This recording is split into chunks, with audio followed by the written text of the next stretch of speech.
ખેડાના નડિયાદમાં મહાનગરપાલિકાની કાર્યવાહી પોલીસ મથક સામેની 13 દુકાનો તોડવાની કામગીરી શરૂ કરવામાં આવી। તમામ દુકાનોને અગાઉ નોટિસ આપવામાં આવી હતી। આખરે તોડવાની કામગીરી હાથ ધરવામાં આવી છે। મહાનગરપાલિકાના ડેપ્યુટી કમિશનર સહિત અધિકારીઓ જેસીબી લઈને પહોંચ્યા તો અન્ય વિસ્તારોમાં પણ કાચા દબાણો દૂર કરવા માટે નોટિસ અપાઈ।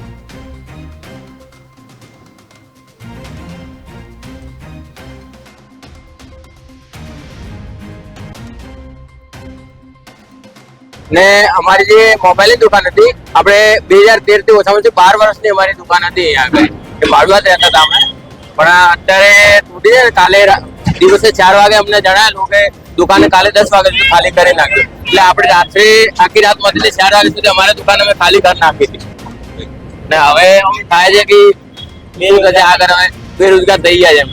આગળ માગણી એ છે કે વૈકલ્પિક વ્યવસ્થા કરો અમારા। નગરપાલિકા જાહેર થયા બાદ અત્યારે નડિયાદ રેલવે સ્ટેશન કહેવાય છે પોલીસ સ્ટેશન તેની સામે આ ડિમોલેશનની કામગીરી ચાલુ છે અને અહીંયા નડિયાદ મહાનગરપાલિકાના ડેપ્યુટી કમિશનર સહિત મોટાભાગનો સ્ટાફ છે અને આ દુકાનો હટાવવાનું કામગીરી ચાલુ છે। હાઈકોર્ટના ચુકાદા બાદ આ કામગીરી ચાલુ છે તો આપણે સીધી વાત કરીશું અહીંયાના જે નડિયાદ મહાનગરપાલિકાના ડેપ્યુટી કમિશનર સાહેબ સાથે।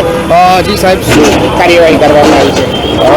હાલમાં જે ટાઉન હોલની જગ્યા હતી એમાં ટાઉન હોલ જર્જરિત થઈ ગયેલો હતો અને એને દૂર કરવામાં આવે ત્યારબાદ આગળને એના મોરા ઉપર જ જે તે સમયે દુકાનો ભાડે આપવામાં આવેલ હતી। એ ભાડાની મુદત પૂર્ણ થઈ ગયેલ હતી જેથી રિન્યુ કરવા પાત્ર થતી ન હતી અને એ દુકાનોને ઇવેક્યુએશન એક્ટ ખાલી કરવાની પ્રક્રિયા કરવામાં આવેલ હતી અને એમાં પ્રાંત અધિકારીના હુકમને અન્વયે અત્યારના ખાલી કરવાની પ્રક્રિયા ચાલુ છે।